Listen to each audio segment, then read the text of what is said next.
Shri Gurubhyo Namaha.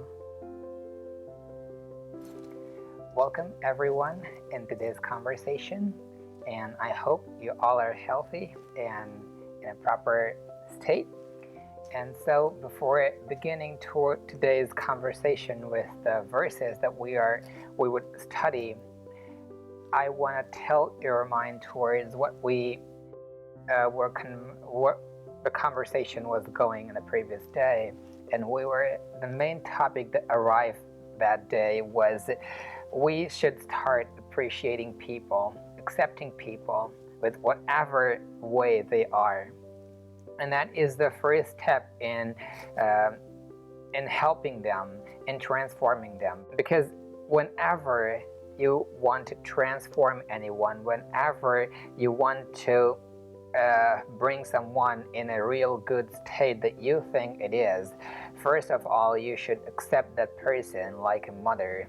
Like whenever she watches her child in a bad state, whether it is by behavior or action, first of all, she takes him, she accepts him, and then she gradually pours the good teachings in him, and he ultimately believes her, confides in her. So this is the way we could transform if we want to transform anyone. Transformation never happens erratically or by command. It happens by appreciation. It happens by acceptance. Whenever we try to transform anyone, whenever this feeling pops up in us that this person is not doing his duties in a proper way and we need to transform his actions, his behaviors.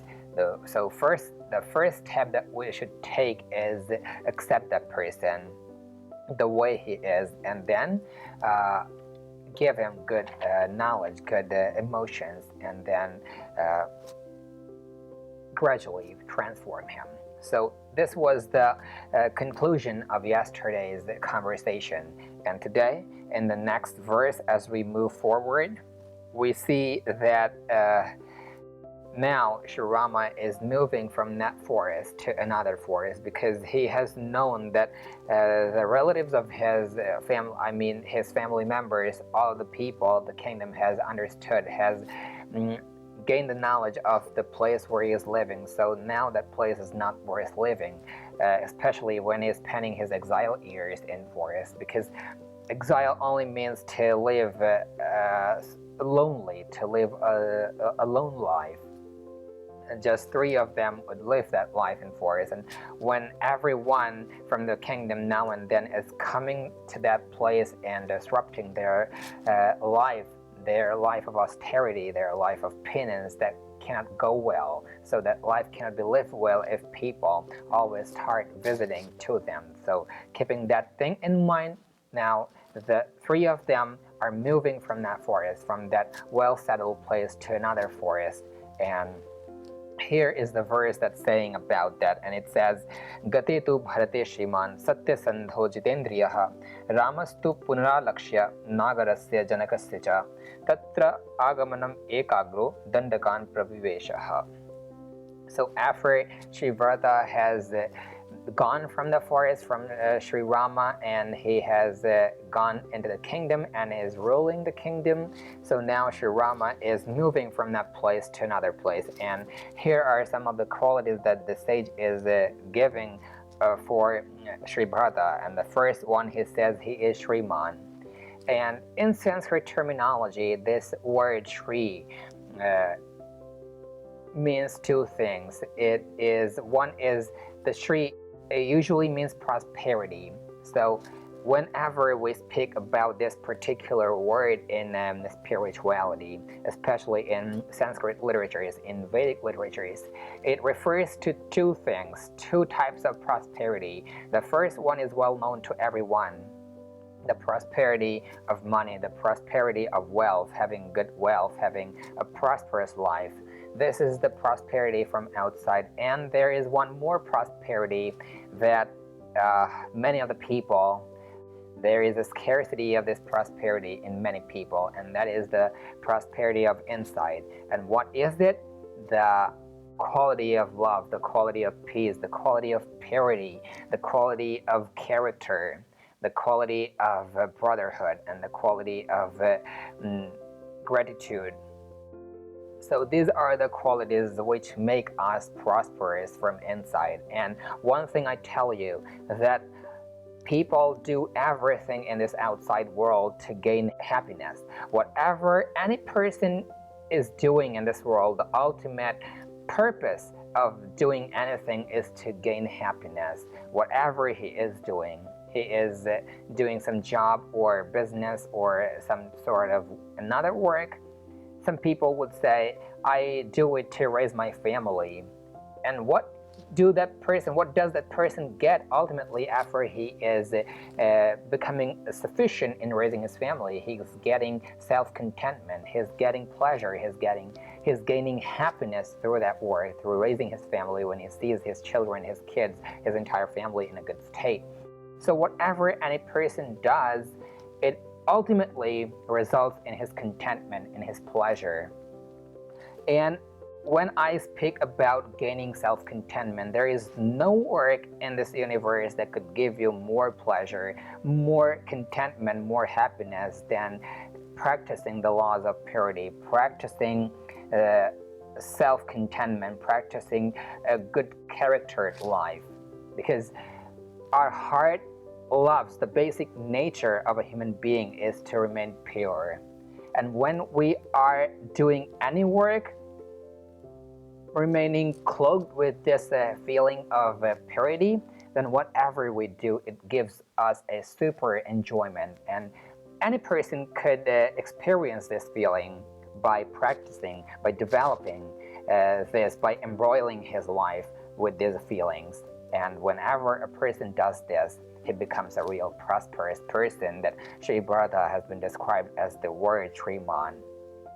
Shri Asya Asti Ishri Shriman. This is a Sanskrit definition of this word. And as I said to you, it is two types. It is of two types. There are two paths, there are two aspects of this word.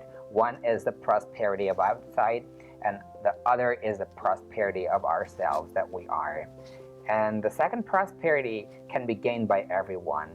And one more thing, it is even more important to anyone than the prosperity of outside. Because if you're not self-contented in yourselves, whatever prosperity, whatever wealth you have, nothing can give you happiness if your heart is not pure, if your heart is not joyful, if your heart is not peaceful. So gain the peace of inside, and that could only be gained by this process. This is the process.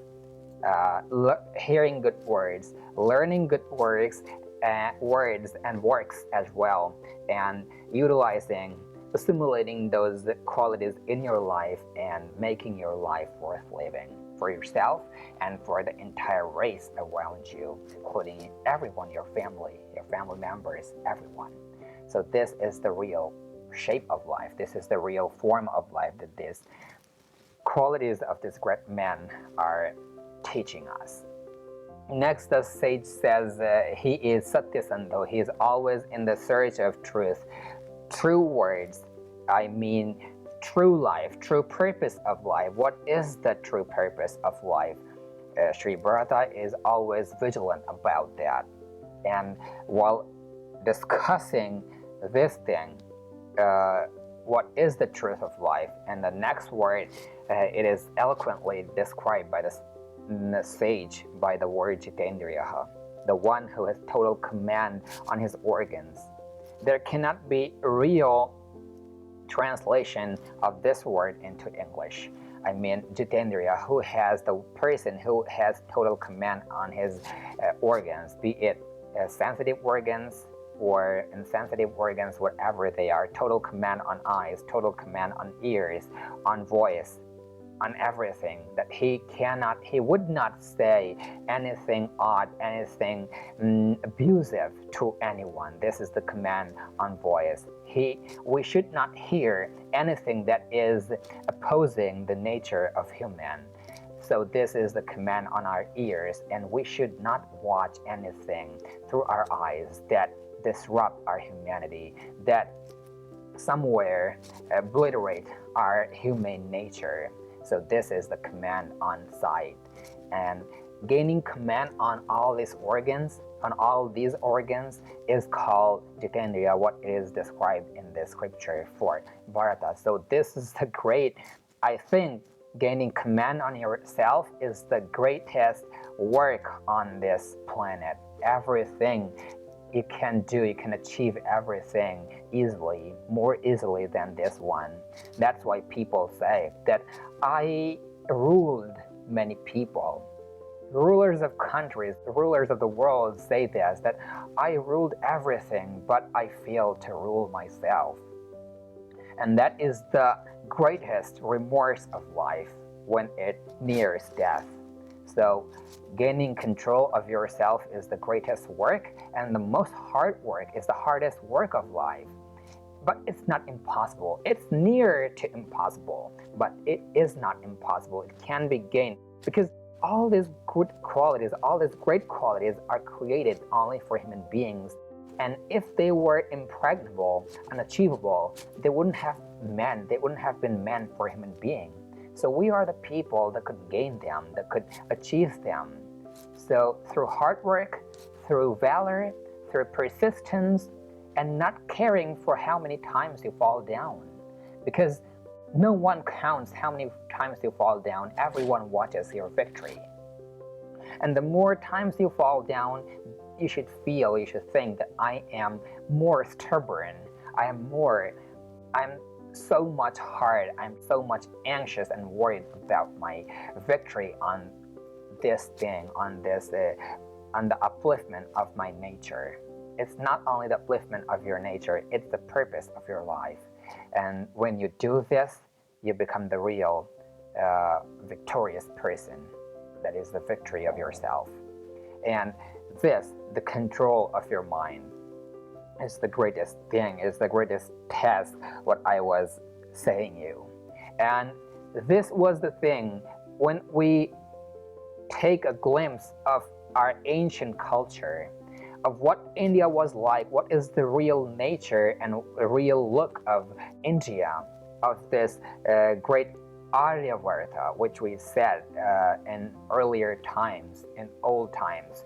What was the real nature of this country? What was the real character of this country? We could easily understand it by the scriptures, because that time Gurukul system was pervading throughout India. And this is the place which gives us this type of knowledge, because we have seen that these four brothers have gone to Gurukul to gain knowledge. And it is the only place where morality is taught in a better way, in the greatest manner. And when we see it in our ancient educational system, our ancient educational system was more tilted towards building a person's character than to educating him in a well way. That doesn't mean that he was not educated well. Education was a great part of our society. Without education, we wouldn't have great astronomers like Aryabhatta, great economic advisors like Chanakya. There was a great place for education, but equally, there was a great place for character as well. So building a great character and making a person a prestigious person through his character and through education as well was the greatest motive of ancient study, of ancient education. And that is how a person, a country could build a better country, a strong country. When the character of every person in a country is a great character, when every person in a country has a command on himself, then only a country could be impregnable country. A country could stand up as the greatest nation ever. So this is the rule, this is the thing that was given the most priority in ancient times. And as I discussed to you about priority, so this is the pillar of a community. What things are getting prioritization in community, that is the base of a society. So whatever thing are given importance in society, the society becomes like that. In ancient India, where Sri Rama, where these four brothers were living, that era, morality was given a great priority. There was a great priority towards morality, towards your behavior, your actions, along with your studies, along with getting education. So when we compare that thing, that structure of our society with today's structure, we find a great chasm in the society that is today and the society that was before during those times. During those times, purity, characterfulness, humane behaviors were given a great importance. But today, prosperity, lavishness, and anything that looks from outside is given more importance. So this is also an advice from the scripture that what are the things that should be given great importance in society. And the society can build a better society by giving importance to good things. And we could see this from the scripture, from the lives of these people that is described in this scripture. That when a person becomes good, then through his family and ultimately the entire society, entire community, when it becomes good, when it becomes a better community, then ultimately the country becomes good. And this is the greatest example from this scripture that is being taught to us. And the people that are described in here, they're the prince of some empire. They are the coming kings of the kingdom. And they are said that these are imperial people. And they are said that they have command on themselves, on their mind, on their actions, on their behaviors, on their voice, on their eyesight. And when such people have command in every sphere of life, only then the entire country becomes a great country. Because when the ruler is a good ruler, the country would ultimately become a good country. And what I was saying, that this is the role played by education in a child's life, because education turns every person into a real person. Education gives a face to a person. Education makes a person with who holds all of the good qualities in himself. And this was the education given to these brothers by from their childhood. And when the education of a person is good, and we see where they went to gain education, and we see that they went to such a place where there was an interaction with all the people. Today we see that wealthy people send their children to some wealthy schools and this and that. But when everyone is learning anything, getting interacted with everyone, when a wealthy person's child interacts with a normal person's child, and when both of them share their life and study together, an environment of interaction, an environment where there is no discrimination among anyone, starts building up. And when there is no discrimination among people in the environment, that environment ultimately becomes a real environment, becomes a stronger environment where everyone understands everyone, when everyone lives for everyone, and where everyone works for everyone. So this was the thing. And in the next line, the sage is saying, Ramastu punaralakshya nagarasya janasya cha tatra agamanam ekagro dandakan praviveshaha. So here there is a word that's describing Sri Rama as ekagraha. Ekam agreyasya sa ekagraha. I mean, he is concentrated in what is his aim. remaining vigilant about your aim is the real thing of life, because when you are concentrated on what you have to do, what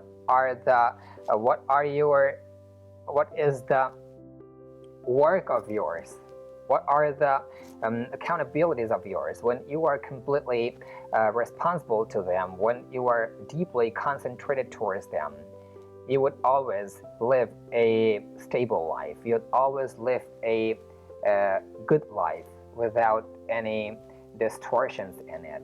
And we see there is no distortion, there is no contortion in Sri Rama's life, because he is always careful towards his aim. And his aim was, his